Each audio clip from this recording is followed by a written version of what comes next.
This is Tech Now with Michael Cannata, Managing Director of the Patent Monetization Inc. Group. And Michael, very important issue dealing with intellectual property and patents and how it's affecting our veterans. So you brought the issue forward as part of our advocacy campaign. Why is it important? And what are the benefits of actually having a remedy to this problem? Well, it's important because it's now something that's going to affect all industry and all inventors who happen to be on a supplementary reserve list. So let me explain. There's a Canadian appeal ruling that just came down in the last 30 days that basically says that any ex-Canadian Armed Forces individual who, for the love of their country, has put their name on a supplementary reserve list is now deemed to be a public servant as per the Public Servant Invention Act. And that means that there's certain procedures you have to go through in order to get a patent application if you're a public servant. The Public Servant Invention Act is a kind of an obscure act that was put together in 1954, probably never been challenged. Its purpose is, and rightfully so, if you work for the government and you're employed by the government and you invent something, then just like in industry, it should belong to the government.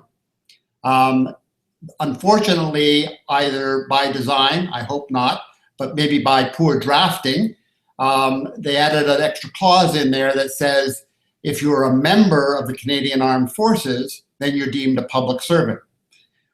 Now, if you've retired from the Canadian Armed Forces and your name is on a supplementary reserve list, you are deemed to be a public servant. Everybody who is on that list, who is working in private industry, doesn't consider themselves public servants. Their employers don't consider them public servants, so nobody follows the procedure. What does it mean? Well, if you're offside with the procedure, the government has the ability to claim ownership in the patent. What that means to industry and to many of your CATA members is that there may be many patents that they own right now where the inventor of that patent, gainfully employed by that industry, is a named inventor. The company themselves probably don't even know they're on the supplementary reserve list. They wouldn't have followed the procedure, so ownership of that patents could be challenged. Going forward, any person who's on the supplementary reserve list, if the procedure is followed, it's a totally impractical procedure. So the procedure is this. In order to get a patent, if you're on that list as a public servant, you have to apply to the minister, which minister it's unclear, to get approval to go ahead and do that. So any of your members who come up with an invention are not going to go in a situation where they're going to disclose that invention to the government.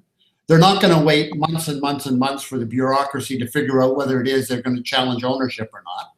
In a filing system where in the US it's a first to file system, it's going to put us at a tremendous competitive disadvantage. And it's just not practical at all for industry to work with. Michael, I think you've clearly articulated the problem. We've opened up the community to let us know about all the issues that affect us in terms of becoming #1 as an innovation nation. This is a very specific issue. It seems like there could be a remedy, and if we fix it, it's another positive point for advancing innovation in Canada. So the call to action is for the Government of Canada and interested parties to call for a quick resolution of this patent impediment affecting who we hire and our innovative use of patents in Canada. I absolutely agree. And to me, it's a very easy fix because I can't believe that the intent of the Public Servant Invention Act is to discriminate against ex-Canadian Armed Forces individuals. And so if you look at any other act, the public servant is defined as somebody who is employed, gainfully employed by the government. Once you're no longer gainfully employed, you shouldn't be considered a public servant. And so this is the only act that I know of where the definition is out of whack with the definition in the other acts. So the fix is to fix that definition, and the problem goes away.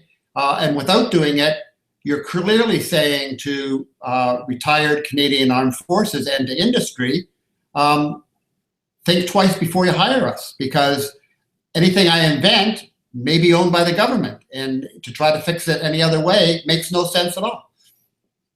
Michael, you make a very strong case.